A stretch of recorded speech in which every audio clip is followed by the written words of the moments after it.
If you're a podcast host, listen up, this one's for you. My name is Allie Jackson. I'm the host of Finding Mr. Height, a dating and relationship podcast that I've been doing for 4 years now, sharing my positive and practical approach to dating that's built on my own life experience. And I wanted to share another experience that I've had, my secret behind monetizing my show. It's called Red Circle, and I was just telling my colleague about how much I love their platform. With Red Circle, not only am I getting a seamless hosting experience, but I also love the support I receive in ad sales. It's not just typical ad sales either. It's targeted opportunities based on my show and my life. And the platform is super simple. You just set your preferences and Red Circle matches you with sponsors that align with your show. You can vet every opportunity and their platform gives you great analytics. More recently too, my Red Circle team has brought me opportunities outside of my podcast on social media to really augment the podcast partnerships, bring them full circle. I just can't recommend them enough. If you want to give it a try, go to redcircle.com to get your free trial. That's redcircle.com for a free trial. If you're a podcast host, listen up, this one's for you. My name is Allie Jackson. I'm the host of Finding Mr. Height, a dating and relationship podcast that I've been doing for 4 years now, sharing my positive and practical approach to dating that's built on my own life experience. And I wanted to share another experience that I've had, my secret behind monetizing my show. It's called Red Circle, and I was just telling my colleague about how much I love their platform. With Red Circle, not only am I getting a seamless hosting experience, but I also love the support I receive in ad sales. It's not just typical ad sales either. It's targeted opportunities based on my show and my life. And the platform is super simple. You just set your preferences and Red Circle matches you with sponsors that align with your show. You can vet every opportunity and their platform gives you great analytics. More recently too, my Red Circle team has brought me opportunities outside of my podcast on social media to really augment the podcast partnerships, bring them full circle. I just can't recommend them enough. If you want to give it a try, go to redcircle.com to get your free trial. That's redcircle.com for a free trial. Hashtag no music, no intro. We are back early Sunday morning. Saints Block Party Podcast brought to you, presented by Precious Works LLC. If you have any business website needs, reach out to our guy, Bajan. It's that time. Again, I apologize if I sound congested, if my eyes start watering, my allergies are a mess, but we are here early Sunday morning for another episode of the Prospect of the Week series. And this time we are talking about LSU defensive back, cornerback, Mansoor Delane. I know you were up early this morning watching Delane tape. I watched his Texas A&M game and his Clemson game last night before I went to bed. So he's a very interesting prospect. If you're watching this in the early edition, so if you're a YouTube member or a patreon.com/Saints Block Party, or if you're a YouTube member that starts at $4.99 a month, you'll be able to watch this 2 weeks early, 2.5-ish weeks early before it releases to everyone else. And like we've said on this podcast, once we release the condensed version, a lot of things are cut out of the condensed version. The videos are cut out so they can be monetized on YouTube, as well as any tidbits regarding the Saints, regarding free agency, regarding the draft. Cut those out too. That's exclusively for Patreon members or YouTube members. So with that said, I say that because I also cut up the Carnell Tate condensed version last night. We wanted to do this Mansoor Delane episode because, speaking of tidbits, we're gonna drop some right now. So when we look back at this draft, the teams that got caught up in positional value would be the ones that probably had regrets. Yes. The ones that went in taking the best players, regardless of positional value, will be the ones that come out happy. I'm telling you, we're gonna see that in a year or two. It's gonna be very. I think it's gonna be very evident very quickly in this draft class. But let's talk about. Actually, even before we start, let's just look at the season he had at LSU. So he had from like an advanced stats position, just a phenomenal season at LSU. So I'm gonna leave this up as we talk about him. But so I watched. Okay, so just so we are clear of the games we watched, I watched him against Texas A&M, against Clemson, against Alabama, and then I also watched him last year when he was playing safety for Virginia Tech against Miami, the Cam Ward Miami team. But just looking at his breakdown, he had 2 interceptions, 45 total tackles, 11 passes defended, 7 PBUs, pass breakups, and then only 14 total receptions allowed with advanced coverage metrics.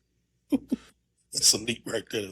14 receptions allowed in the whole season, bro. That's insane.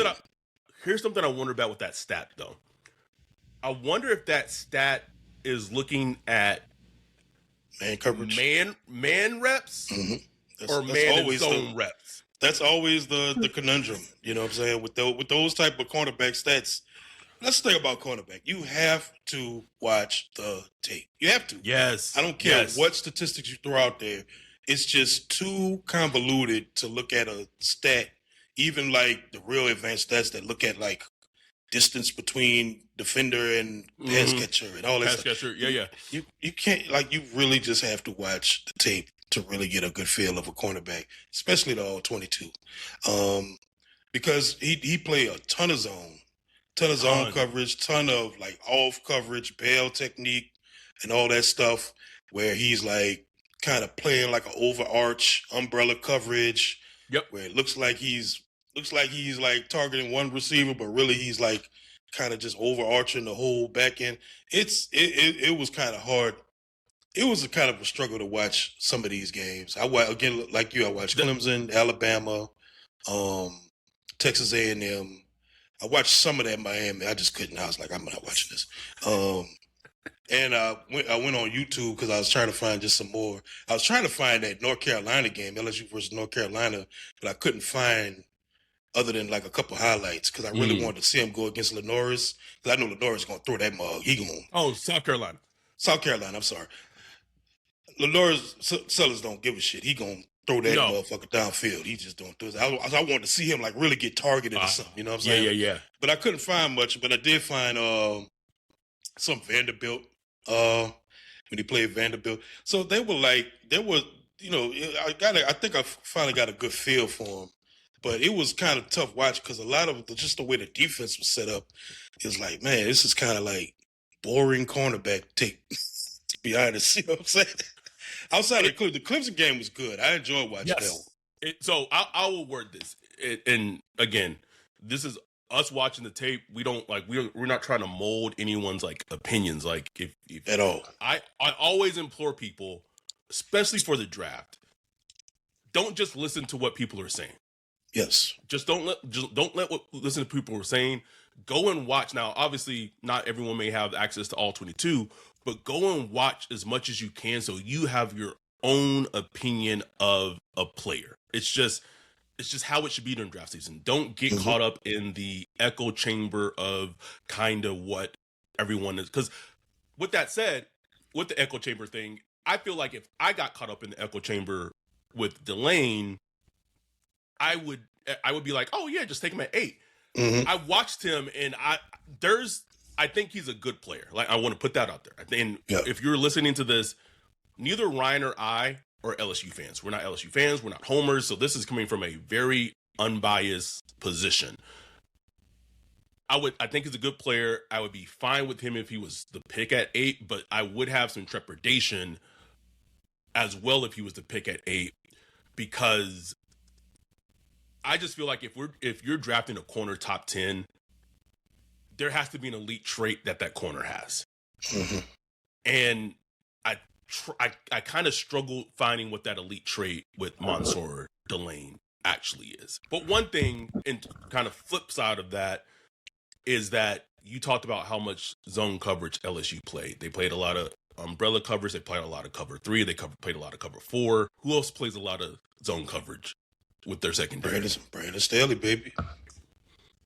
So while I may have like trepidation if Delane was the pick at 8, there's also a part of me, and when we had Cody Alexander on this podcast last year, he really talked about how the Eagles, went and talked to Iowa about Cooper DeJean, and how they talked to Toledo about Quinyon Mitchell, and really getting players who played the Vic Fangio scheme in college. So when they went to the NFL, there was like a seamless transition.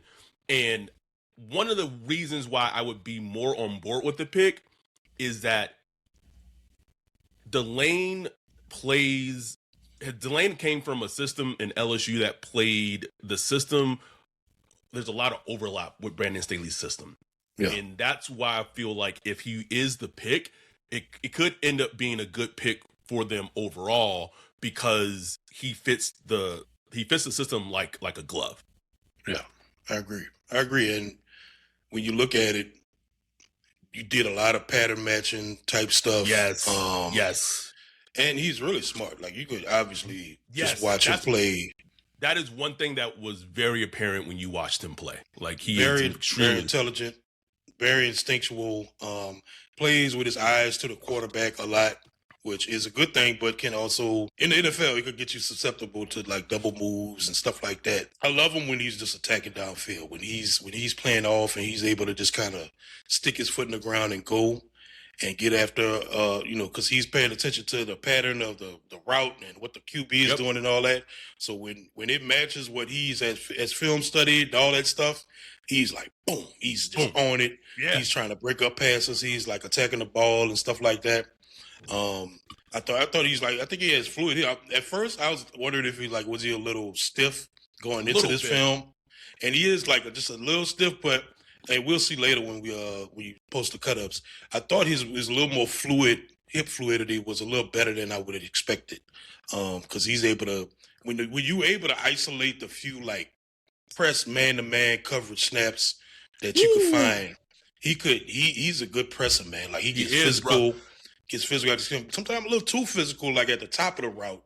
He does. In the NFL, that's going to all day in the NFL, holding penalties all day. But you like to see it. Like I'm much rather a cornerback that's like physical, and like that I have to kind of like coach it out of him a little bit than somebody that's just soft. He's not a soft finesse cornerback at all, man. He's physical. I like the way he's put together, bro. He's a physical corner, but one thing that just like, and I know it's a corner thing, I get it. But his tackling annoys the shit out of me, Wolf. Or really? I thought his tackling was fine, man. I didn't love his effort on his tackling. Like it just felt like his tackling was lacking. That's me. I'll say this. I thought there were times he didn't kind of get in there especially in the run game. Yes. There were times where in the run game that he would get in there. Like I saw him like literally attack tight ends, lead blocking, attack them, and come and make the tackle versus running back. I saw that versus like Alabama and stuff like that. Yes. And there were times where he just was looking like, I don't want no piece of that. Now, I did read that he did play with a core injury through most of the season. And they did say it affected his play much. I don't know how, but he did play with a core injury through a lot of the season. So that's just something you just got to take note. Which is even more impressive for how well, like, think about this. Just talking about two prospects. If Delane was playing with the core injury and what Corey Kinnan from Daft on Draft put out in terms of potentially Caleb Downs having like a torn meniscus, like, I was like, if that was Caleb Downs with a torn meniscus, like, like what? That's insane, bro. What? Insane. Let me catch up on the chat real quick. Chris said LSU was zone heavy. Yep, we hit on that. Tyler said the one thing I don't like with the Saints when they feel like they have a need, they always think they have to do first round. This draft have great cornerbacks like Hood, Terrell, Trey, and Rivers. Man, I love Avion. I love Avion Terrell, bro. Like I haven't watched him. Player. What's cool? He's Clemson. He's AJ Terrell's brother. Oh, okay. I gotta watch him. He's good. Tyler also said, "Yep, I feel like Delane is not a true lockdown quarter like a Lattimore or a Trey White. No, he's not. I couldn't think of a comp for Delane. Yeah, I was trying to think of one too. AJ Terrell actually popped into my head for a second, but I was like, I don't know. He had just stylistically and how they play. No, not Richard Sherman. No.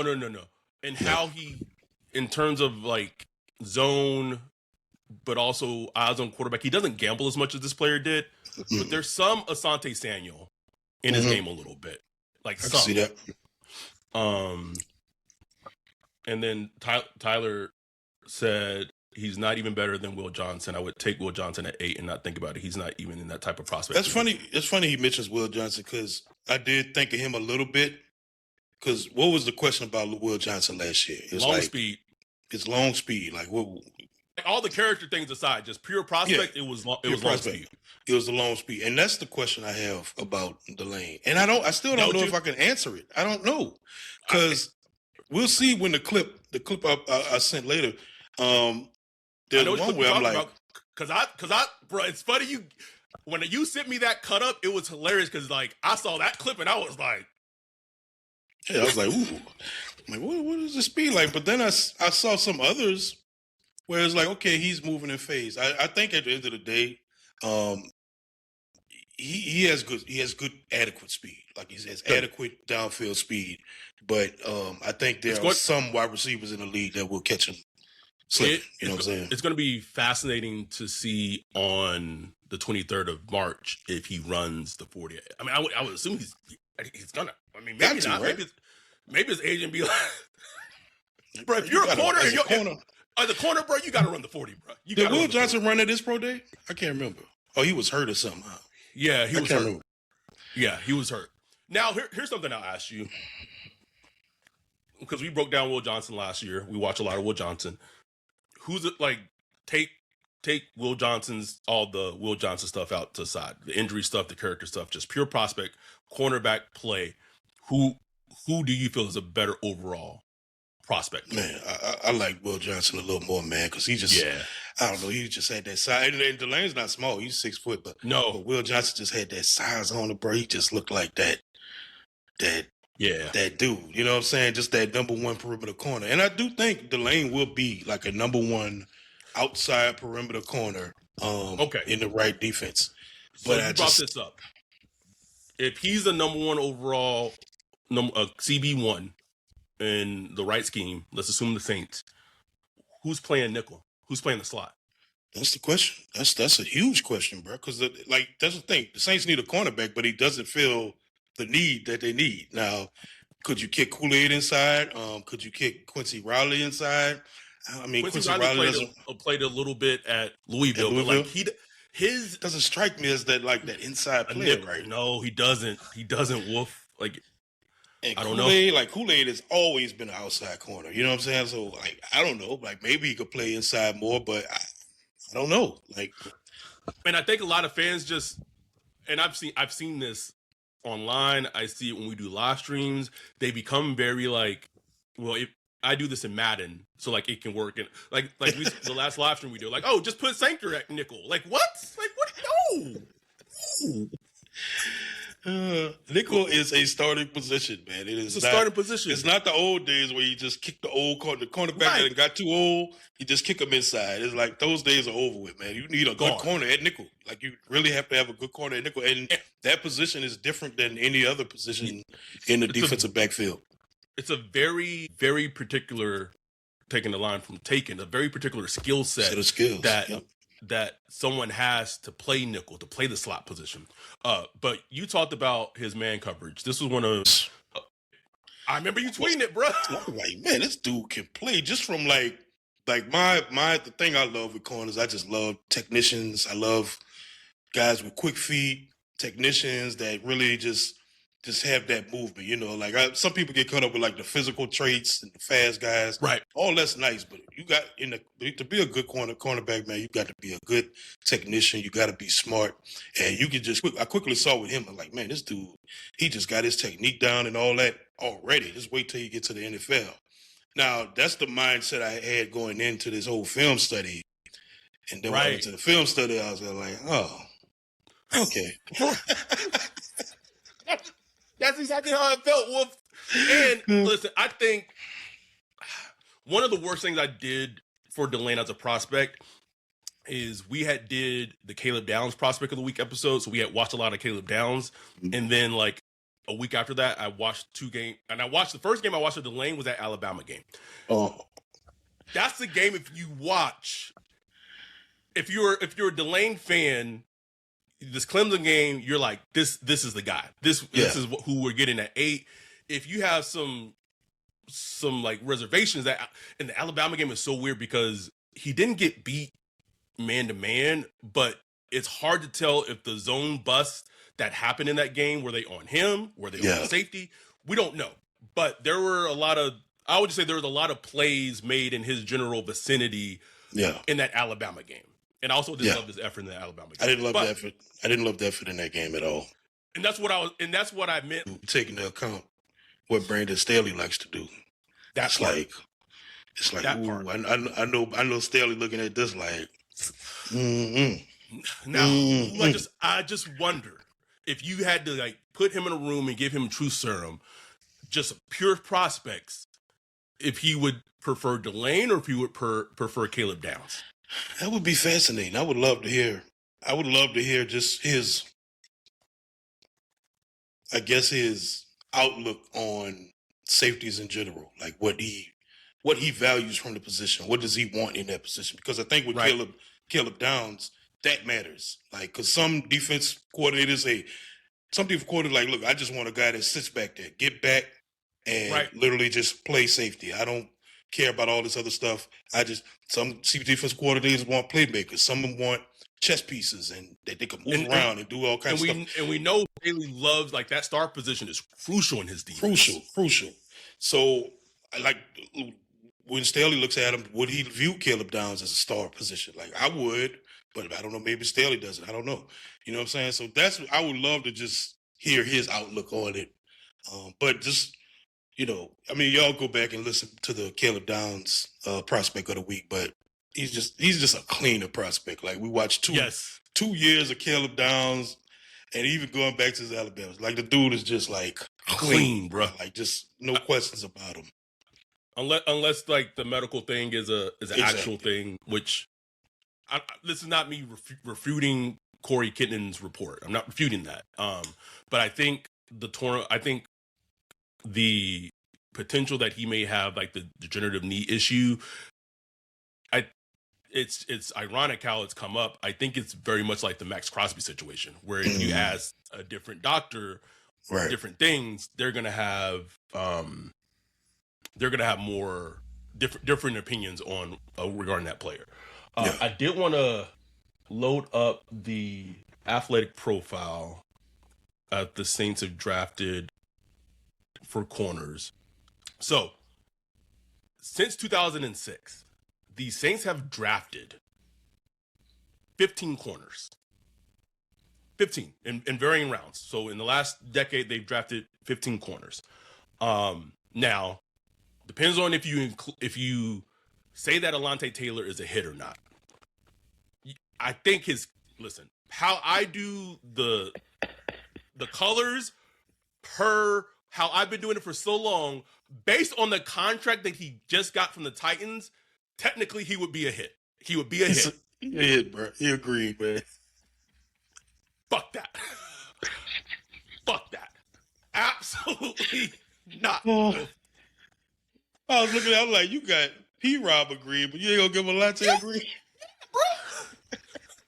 Because it's funny, because P-Rob went and left what? P-Rob left and went and got paid by the Charge. It's like the same thing, Wolf. I don't care. I do not care. I'll say this. If Alontae goes out and has like a really good, decent season from the Titans, I mean, I know technically he's a green. I just couldn't make him a green. I couldn't make him a green. I feel you, bro. Leave it what it is, man. Technically, you could say their hit rate at cornerbacks has been 60% dating back to 2006. But if you look at the actual like chart, you see where all the greens change when Jeff Ireland started doing the scouting. Because pre Jeff Ireland with Ryan Pace, that shit was red. It's unbelievable. When you start at like 2015, 2016, it's like, I mean, hit rate of like damn near 90%, 80, 90%. I think the only miss is like, what, Kasim, whatever his name was? Kareem Moore. That's like the only like real miss. It. Now there's Alontae, argue yellow, but like it's been hit, like unbelievable at cornerback. Honestly, bro. So that's why I would say and we have, and I would, it's similar to say, like safety is similar as well. That one reason why I would be okay if Delane's the pick is that they don't typically miss with secondary. Like you could even like Kool-Aid, right? Like Kool-Aid's a green. You could argue if Kool-Aid's a green or he's a yellow, just like you could with Alante. Because it's the same thing for me. It's about the consistency or inconsistency. Yeah. I just felt like Alante's gaffes were like much bigger. But all that to say, this is a position that they have drafted well at, which is hilarious because we talked about how for the longest time as Saints fans we wanted a cornerback, and they have been able to scout that tremendously. Let's look at the prototype, the athletic. Yeah, so the Saints prototype, typically this is just height, weight, not anything else, but the Saints prototype is around 5'11" in terms of height. Weight is 196 pounds. And then with Delane, he's a little taller than the prototypical height, but in weight wise, he's like maybe 10 pounds lighter. When all this is said and done, we didn't put the 40 on there. I know you had the 40 on your sheet, right? Yeah, I would have to go. I'd have to pull it up. I'll pull it up.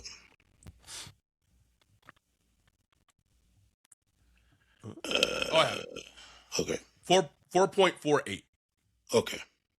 And I mean, just looking at Delane's speed on tape, I think he would hit that mark. I think he would be like a high 4.4 guy. I don't know if he's not a 4.3 guy, but I do think he'd be like I think he would be like in the high 4.4s, like a 4.5, 4.46, 4.48, and something in that range. Feels about right. But there's another part of me that I could also see like the low 4.5s too, though. Not high so. 4.5. I don't know, bro. I don't know.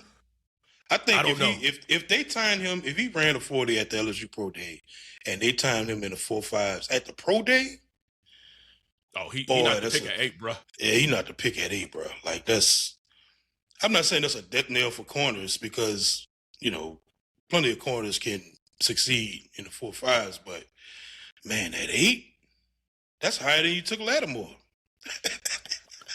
Right? And Lattimore was dripping. Lattimore was different draft. But Lattimore was dripping, just talent and athleticism and size and all that stuff. It was just the hamstrings. It was just the hammies. It's funny. I was thinking about this. Today or yesterday? Oh, and I know we're talking about Delane, but there's a lot of similarities between Marshawn Lattimore at the prospect and Jordan Tyson at the prospect. Ain't there? Yeah. Very much so. I was terrified of drafting Marshawn because of the hamstrings. Terrified, bro. But man, when he got there, it was like, ooh. But then, man, I remember that offseason. I remember it was like the rookie mini camp or whatever, and he had like the little pads that they put on the thighs for like hamstrings and stuff. I was like, boy, Saints ain't playing, bro. They would not let these hammies catch him. Keep these niggas, keep them loose. Getting back to Delane, I do think, and I think you're right. I think he'll hit that threshold in terms of where he's gonna be with their profile that they've historically drafted a cornerback. I think he's gonna hit it like right on the head. Like I really feel like he's gonna be a close to perfect match for what they look like. They typically look for. Yep, he's gonna be a meat in terms of. And one thing that I was noticing, and I'm glad that the graphic put it in there, when they've drafted cornerbacks from SEC, they have tended to been successful. Even if you include like Alante, because Alante was at Tennessee, they tend to hit when they take cornerbacks from the SEC, which I also noticed when I was pulling the data this morning. Yeah, they like those guys, and it's funny because the Saints have like a history of like avoiding LSU players. They do, but I don't know if that was a Sean thing or whatever, but I just feel like that's changed. Like, you know what I'm saying? Like, especially with Nussmeier there and all that stuff, I just feel like that's kind of over. I think they have no problems. Like, I know didn't they love Will Campbell last year? Oh, they liked him. They liked Will Campbell. No, they loved him a lot. Mason Taylor. What up, Wolf? What are you looking at? Man, I'm checking out this website. This site is cheeks, bro. In the 21st century? How do you have a crappy website? Couldn't be me. They need to hit up our guy Bijan with Precious Works. Precious Works offers to not only build you a website that's tailored to you and your customers' needs, but also to continue to manage and maintain it so you can focus on your business. Don't have much time? Precious Works is just what you need. No out-of-the-box stuff like Squarespace or Wix. Precious Works will create a site for you. You won't have to worry about plugin updates, security, or things like that because Precious Works will maintain all of that and be available to you 24/7. Bijan set up Saints Block Party Podcast website for us a few years ago and hit it out the park. He also keeps it up to date and helps us anytime we want to add something new like a form or prospect matching tool that we did for the NFL draft. It's like having your own personal developer just a text or a call away. Precious Works has worked with everyone from small businesses to large firms, so no job is too big or too small. If you're in the need of a website or you currently have one, but you want to upgrade it, give Bijan a holler at Precious Works. You can get with him at Bijan at Precious Works, BIJON at precious.works, or go to precious.works for his website. Make sure to tell him Saints Block Party sent you. Mason Taylor and, guys like that. So I think that's over. I think they have no problem drafting LSU cornerback. And it also depends how you look at Delane because he only was 1 year at LSU. So with the portal, all that stuff is just kind of out the window anyway. It is. But Bunch said, God, I hope someone reaches for Mansoor before 8. Here's the thing, bro. Like, I don't hate him as a prospect at all, man. Like, I really like if the Saints were picking like 13 or 14, like I'd be like, man, hell yeah. Like, you know what I'm saying? Let's go get Mansoor. But it's just something about taking him at 8 and when I watch his tape, I'm not rocked up. Just it don't make me rocked up. And I'm somebody that loves cornerback tape. Like I can sit and enjoy the hell out of some cornerback tape. But like I tend to like cornerbacks that are a little more feisty, I guess. Like just a little more play with some like just attitude. He doesn't play with it's not like he's like I said, he's not soft. I get it, bro. I just like that. That's why I love C.D. Deuce. Like C.D. Deuce was just such a just annoyed the shit out of everybody, bro. Like you just saw that. You watched him and you just saw him annoy the hell out of offenses where they were just like, just somebody get this guy out of here.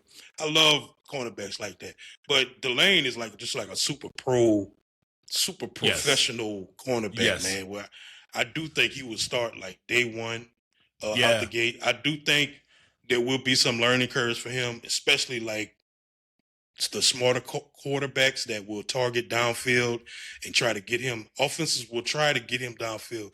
My big question to him is like, even when he was targeted downfield in college, it just was kind of, it's like he just was kind of all over the place when he was running downfield trying to track the ball, track the wide receiver, because he likes to have his eye on the quarterback and kind of play that triangle. You know what I'm saying?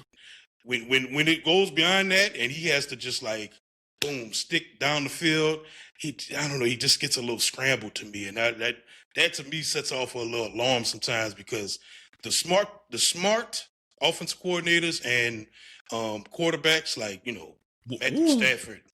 We saw it. We saw that in the Patriots game with Josh McDaniels did with Quincy Riley and Jonas Sinker. Like, I get it. Perfect example. They're rookies. But what you're describing is exactly what we saw in person at that Patriots game. Because at some point, Josh McDaniels just went to Drake May and said, start cooking these niggas. Like, we gonna scheme some shit up, start cooking.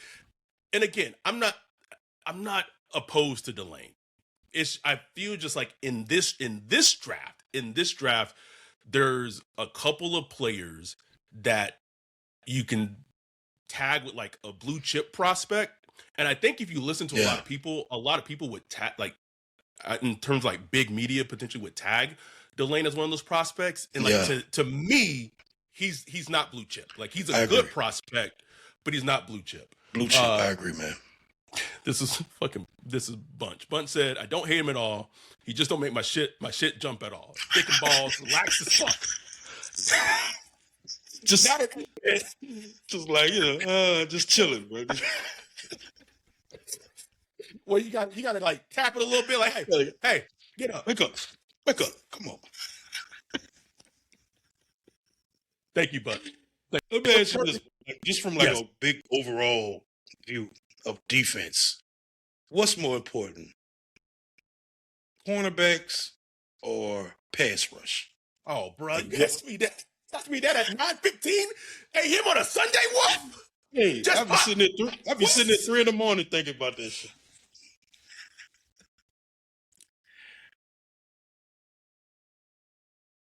Give me the pass rusher. I agree. Give me the pass rusher. I agree.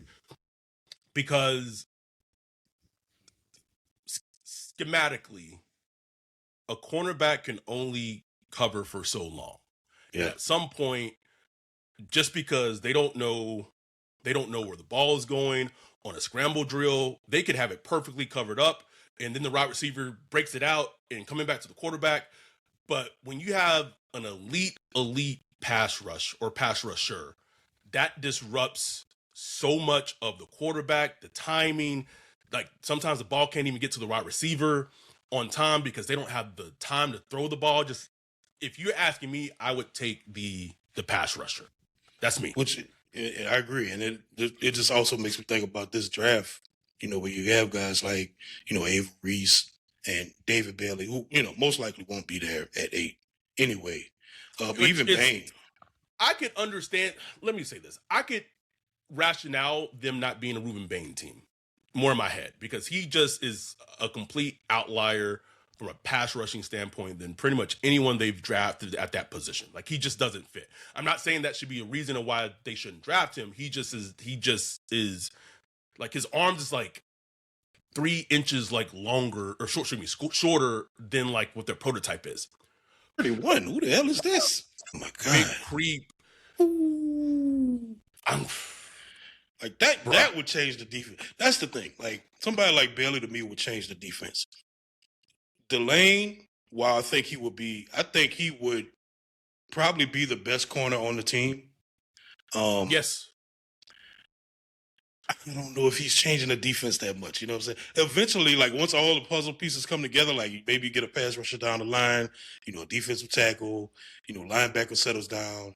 Then I can see like all the puzzle pieces come together. But like just him by himself, like stick him on the defense. I think the defense is be kind of the same. You know what I'm saying? You know what I'm saying? And I want more at 8. I just put I want more. I'll tell you this, and I want to do a poll on Patreon between who we'll talk about next weekend between maybe not next weekend because I'm going to be visiting Texas, between Sonny Styles and Reuben Bain for the next proclamation week. But to me, I would have reservations about drafting a off-ball linebacker at 8. But all that said, I would prefer like Sonny Styles at 8 over a Mansoor Delane because I feel like a player like Sonny Styles changes the defense more. I feel like a player like Caleb Downs changes the defense more. Yes. Like you said, like with Delane, I feel like the defense would be better and I feel like the secondary would be improved. But like how much improved truly is the question. Because for me, if they drafted Delane at 8, he like for that picked like he could be a hit. And I think with players like Delane's like he could be a green, just a good player. But how green is he really? Like, is he just like a light green or is he like a dark green? Right. I could just see get drafted and, he paid 12 yards off Tet do his little quick curl route, catch the ball. It's like, okay, like what are we doing here? You know what I'm saying? But that goes to a bigger issue that I have with defenses today, which don't get me wrong, defenses today are playing great, but just schematically, it's just kind of annoying watching them, watching defenses because they're just so, I don't know, they're so down to down, playing like probabilities and stuff like that. I'm like, man, go get it, man. Like, go after it. Like, playing all this nerd stuff, man. What happened to the game I love? Let's get to your cut-ups. Got beat by the best wide receiver on the team, and it would have been a touchdown, like a huge touchdown. Touchdown. So That one I caught, I'm like, man, what's his long speed really? Speed. You know, That's why I said I would if it was like I know I expect it to be low 4.4s, but if it was like a 4.51, 4.5, yeah. like it wouldn't shock me, bruh. And here's the thing: like the best cornerbacks, even the best cornerbacks, they get beat in transition, like when they're trailing, like when when the wide receivers running around. Marshawn Lattimore used to get beat all the time, but his ability to close that gap when the ball was in the air, It's a it was superpower. amazing to watch. Because I don't know, he had like a third gear that just was coming. It just, and he would get there right when the ball would get there. So that's like ability you had to have. It just honestly from the tape with Delane, you just didn't see that much because one, he just wouldn't get targeted a lot, wouldn't get tested downfield a lot. So it just leaves a big question in my head, like, is he that guy? Is he that guy? I don't know. Gonna be fascinating. Let me add this little part, and I won't keep it in because I don't care. One thing that annoyed me at his podium is I know Stacey Dale's got a lot of praise for her coverage at the combine. Mm-hmm. She has me blocked on Twitter. It was probably justifiable. Don't even know why I was blocked. Maybe Kevin or someone can look it up. I think I'm blocked too. It could be. I think I am. I think it was from the Sean Payton Brownygate era. It could be. I don't know. Anyway, so at Delane's podium, you know how recently how Travis Achan kind of like put it out there like this is the pronunciation of my name, which anyway that's a different thing. But most people at the podium was calling him Mansoor because that's how it's spelled, and then in the guide for the combine, there's no phonetic pronunciation for his name. So if you pronounce it like it's spelled, you know it's Mansoor. So Stacey Dales comes up there and asks this question. It wasn't even a question. It was like, so I know, like, can you give the people like the correct pronunciation of your name? I know it's Mansoor Delane, but I've just been hearing like a lot of people saying it's Mansoor. So I just want you if you just let the people know like how. And I'm like, bitch, like, who? One, his name should be pronounced correctly. I'm not disputing that. His name is Mansoor Delane. Then let's correct it and let's say it's Mansoor Delane. But the way she did that, Wolf, like it was so like white lady savior, like just snuffy. I know it's Mansoor Delane. Can you tell these peasants that it's actually Mansoor? And like ask the question, lady. Ask the goddamn question. Like you at the podium, at the combine, and that's what you. Okay, well, that shit had me hot, bro. Hot. And it was over there just. You know. Okay. All right, sis. Thanks. Anyway, let's get to our cloud. I think this might surprise some people. If you just in regards to, I would say reception or like the respect that he's kind of toted up as a prospect this draft cycle. I think most people would probably think he may be like above Lemon in this cloud, but like we both had it the same, bro. Like we watched them, and to me and to you, he would be under Jordan Tyson for both of us. No, man, it was easy. I didn't really have to think hard about it. It would be like, he's probably my last guy on the cloud. Like, as we go through this, I could just envision him being like the last guy on my cloud for the pick at 8. You know what I'm saying? Like, if we watch Sonny Styles for the next episode, like Sonny Styles might end up being like 3rd, 4th for probably both of us. Yeah, he could be anywhere in that range. I would even argue that even though he doesn't meet the athletic profile type, Ruben Bain would probably be higher than Mansoor. I love me some Bain, so I know he's gonna be high on mine. But it's gonna be my cloud, you know what I'm saying? Like not the Saints cloud, my cloud. These are our clouds. Wayne said, he said, "Damn, so like the Peter Woods thing is just ignore the Peter Woods thing. Like he's not. I'm about to just take him off the cloud, because it's Peter Woods. And it's not that and it's not even that I don't like Peter Woods just purely as a prospect. I just don't like him at 8. And if you go listen back and listen to our Peter Woods prospect, this was before the Daniel Jeremiah's mock drafts and all that. Peter Woods was squarely being mocked top 10 by everyone. And after me and Adam watched the tape, it was like, there's no way this is a top 10 prospect. Just not. There's no way in hell. Now, the draft cognoscente have adjusted, and now you see Peter Woods going in the 20s and 30s, sometime in the second round. So the tape has spoken. It pretty much what that means. You know what I'm saying? And that's all that means for us. I think you said on the Discord or somewhere, he was like, Peter Woods at 42, I'll take it. Yeah, hell yeah. I would run it up. I would run it up for Peter Woods at 42. But just not in the top 15 at all.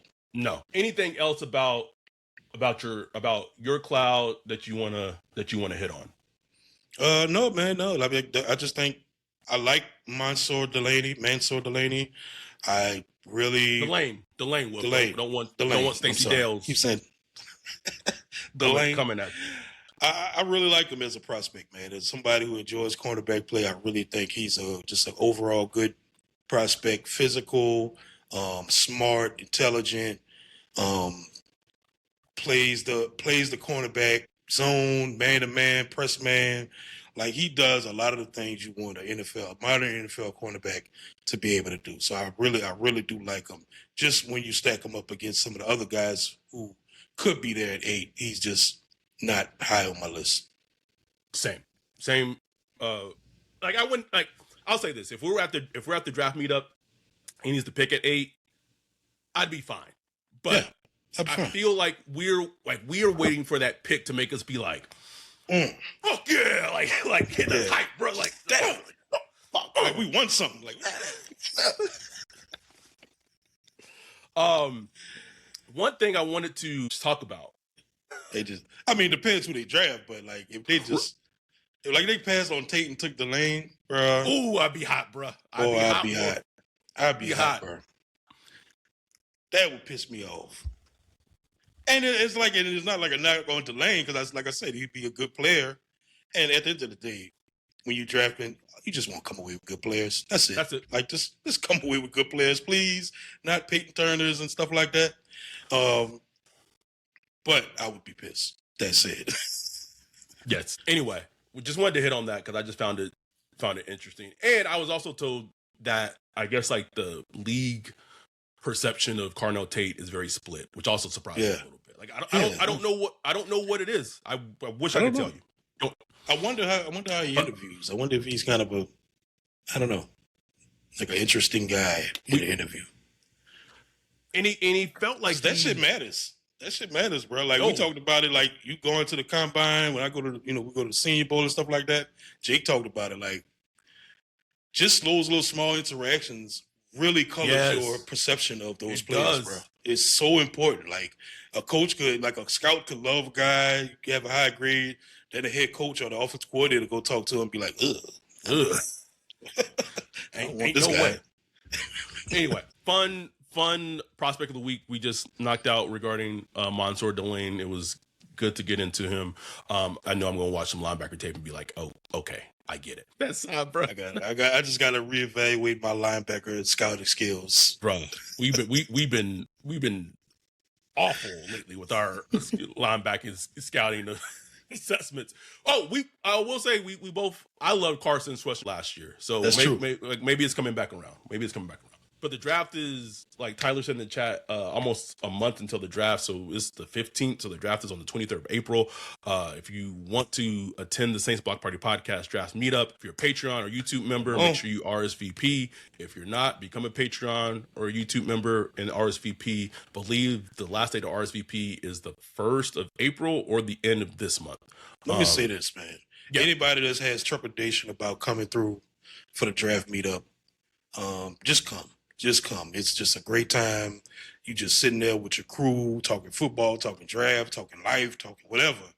And, depending on how long you can stay, we do other stuff, so we might meet up, go eat somewhere, or go, hang out at a bar or something like that. It's just a nice way to get out and just hang with a crew, a great diverse crew of people, from different walks of life, but we all bind when it comes to the Saints, and just good people, man. Like the whole crew, 100%, man. a lot of the normal people that come through are just like good people. So you don't have to worry about like people with attitudes or trying to fit in and none of that.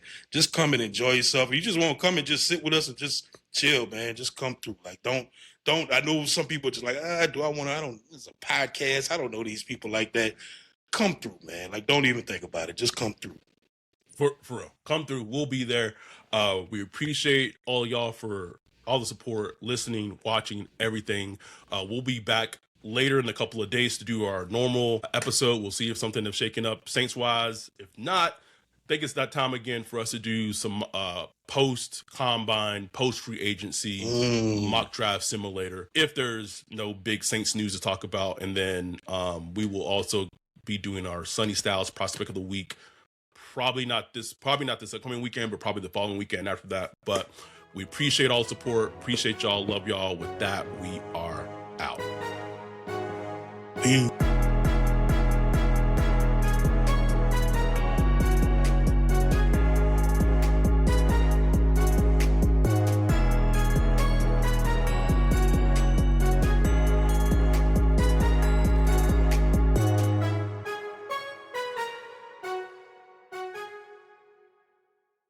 If you're a podcast host, listen up, this one's for you. My name is Allie Jackson. I'm the host of Finding Mr. Height, a dating and relationship podcast that I've been doing for 4 years now, sharing my positive and practical approach to dating that's built on my own life experience. And I wanted to share another experience that I've had, my secret behind monetizing my show. It's called Red Circle, and I was just telling my colleague about how much I love their platform. With Red Circle, not only am I getting a seamless hosting experience, but I also love the support I receive in ad sales. It's not just typical ad sales either. It's targeted opportunities based on my show and my life. And the platform is super simple. You just set your preferences and Red Circle matches you with sponsors that align with your show. You can vet every opportunity and their platform gives you great analytics. More recently too, my Red Circle team has brought me opportunities outside of my podcast on social media to really augment the podcast partnerships, bring them full circle. I just can't recommend them enough. If you want to give it a try, go to redcircle.com to get your free trial. That's redcircle.com for a free trial.